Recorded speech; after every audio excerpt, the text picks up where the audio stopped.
Hi guys, thanks again for enrolling on our course on mud crab vertical farming.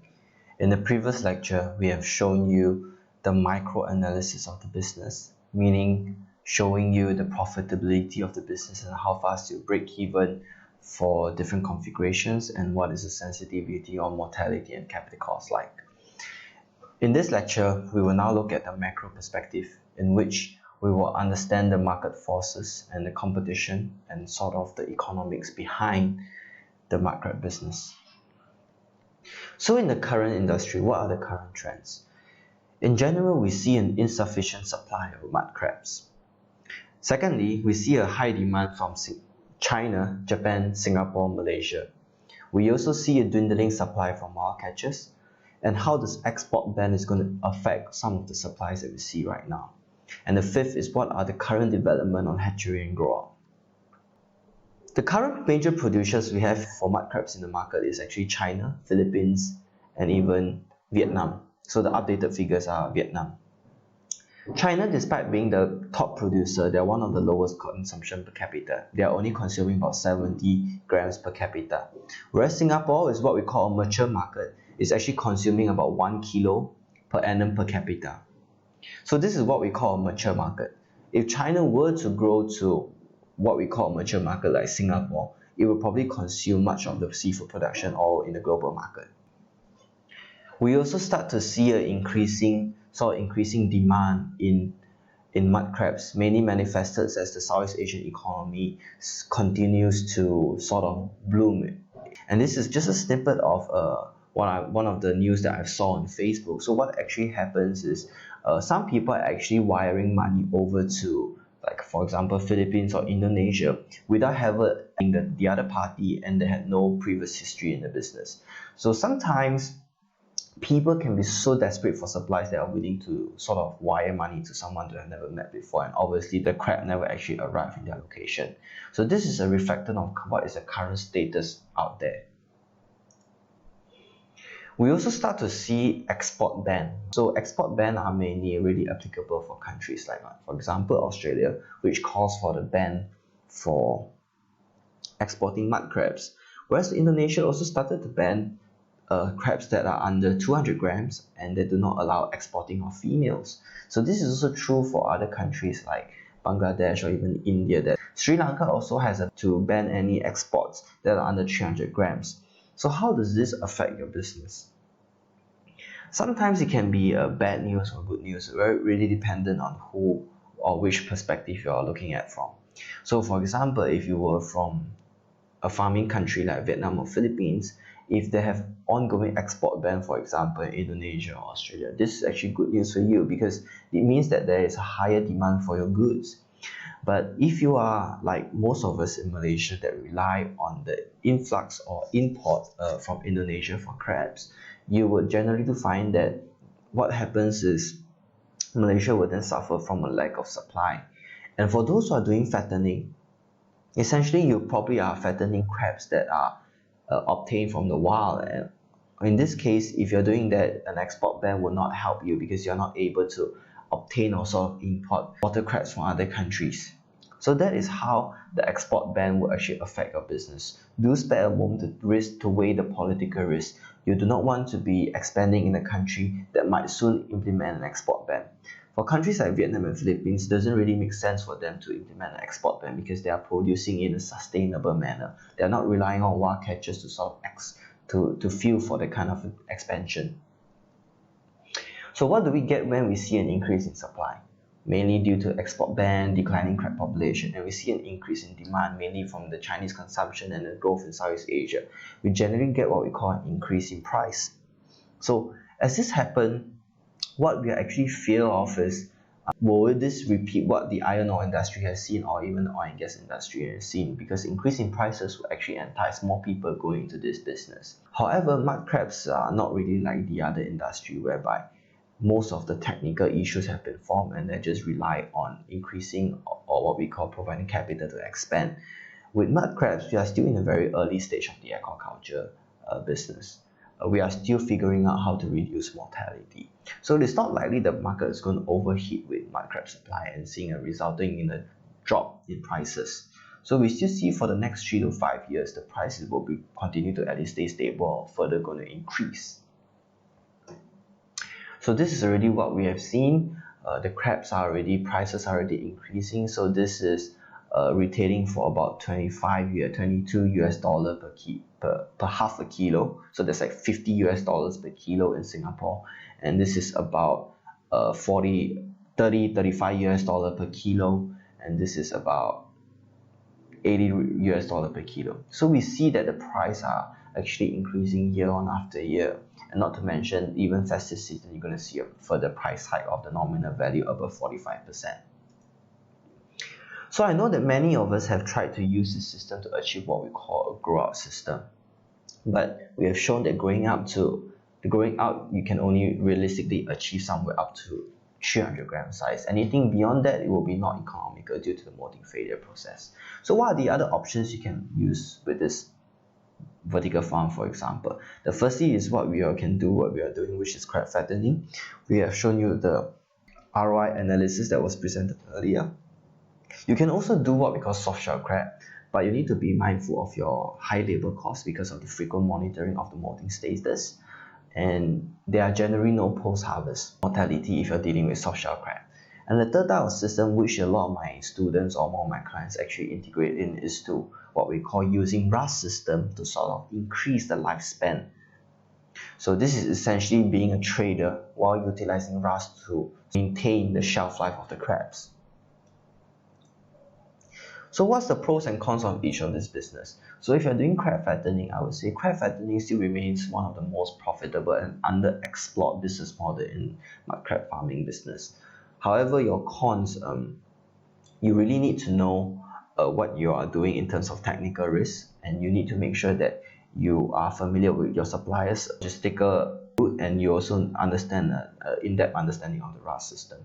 So however, you need to take note that sometimes the availability of water crab is not constant.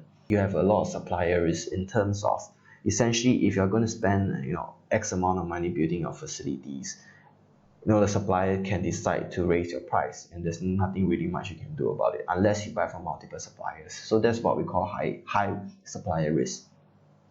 Your competition will still be mainly from wild catchers, and you need to compete with them in terms of price, but it's still likely that your fattened crabs are still as of a better quality as of the traditional mud crabs that are taken from the wild and passing along the supply chain.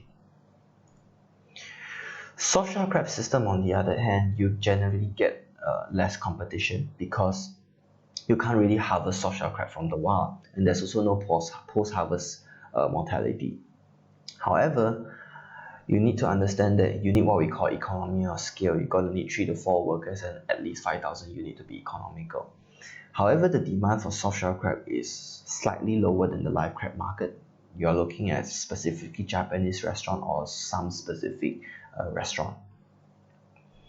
And in order to be economical, you usually need to be located a huge crablet source, or you are located beside a hatchery that could consistently provide you with crablets, because if you're running soft shell crab, you're going to run at a very high volume.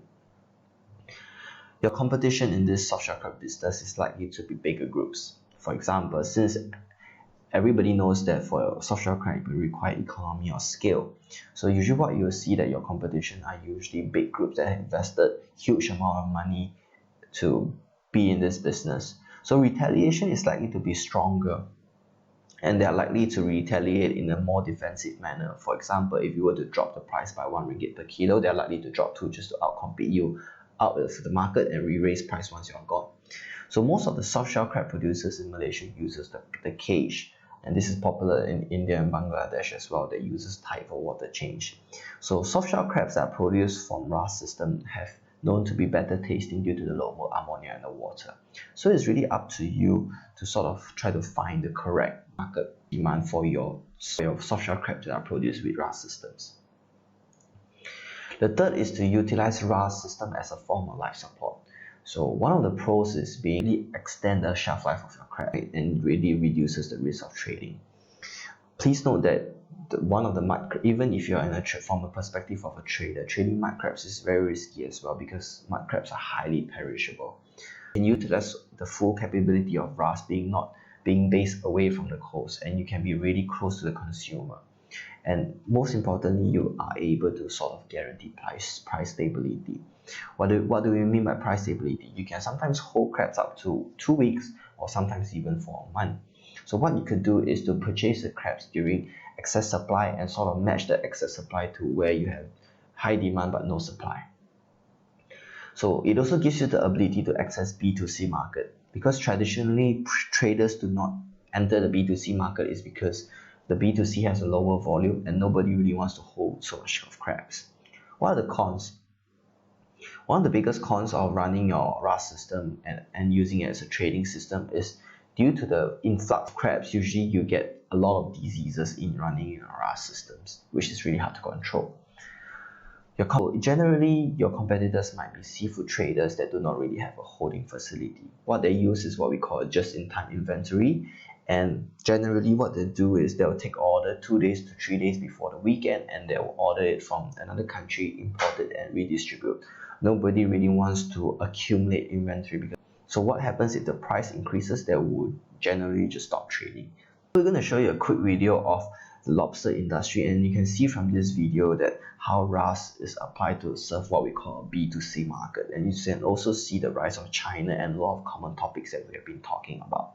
So the lobster industry is more advanced than the crab industry. It's a classic story of Atlantic Canadian success. The company started back in 1976 with two brothers-in-law, John Risley and Colin McDonald. They started buying lobsters here in Nova Scotia and bringing them down to market in Boston. Clearwater is dedicated to sustainable seafood excellence. This company is about responsible harvesting of premium quality shellfish and bringing that quality shellfish to our global customers. There's some products that are very unique to our marketplace. One of them that we sell is the Arctic surf clam, otherwise known as Beiji Bei in China, used in sushi and sashimi dishes as well as numerous cold salads.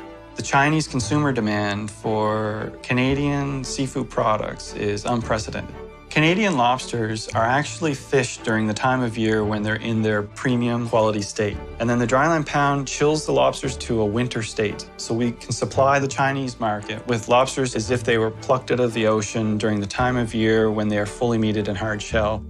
What's exciting about Clearwater expanding in China is the size of the opportunity, the growth of the emerging middle class, and the rapid change of consumer buying.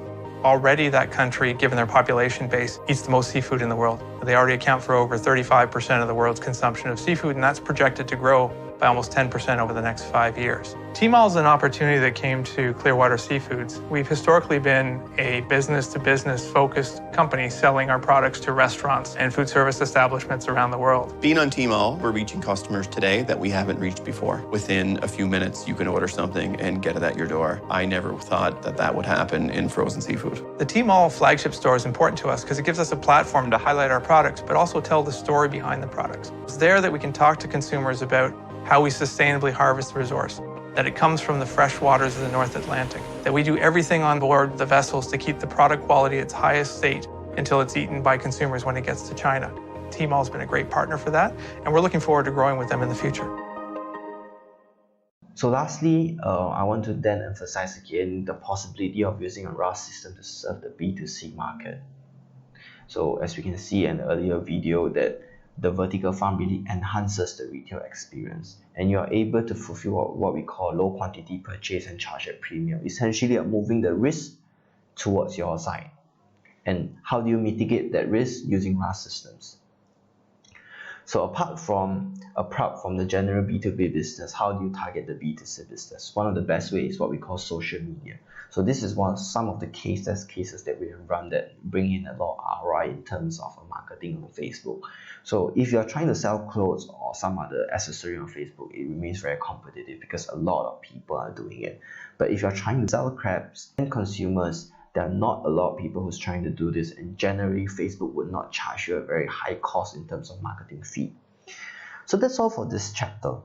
In the next chapter, we will conclude some of the other future developments and show you what are the areas of potential that you can possibly look into.